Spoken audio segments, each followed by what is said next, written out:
So replacing the engine air filter, you're gonna get a new one in a box. It looks just like this. Looking at the engine, your air filter is gonna be located right here in this box. Here's the intake and then into the manifold. Normally you're gonna have 4 clips, one here, one right here, and then one right here, and you just pop those off. This one lost the clips though, and it's kind of being held in by these 2 screws.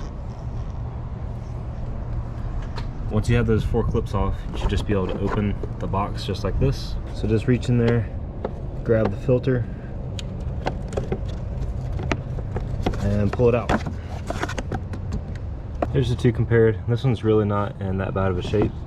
A lot of vehicles you'll see stuff all crammed up in here. You got a couple small things, little pieces of dirt and stuff.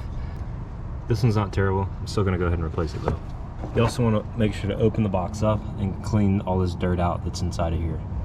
You can see that's where the air comes through. It passes through the filter and then goes up in here into your intake.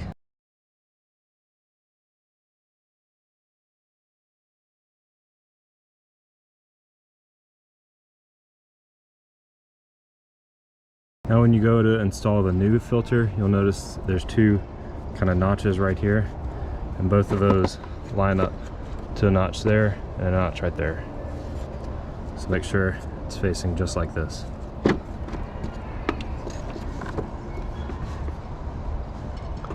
Once you got that new one in, close the lid back down. This is normally where you would re-latch the 4 latches, but I'm gonna have to screw it back in. And that's all there is to it. Just throw the old one out, you're ready to go.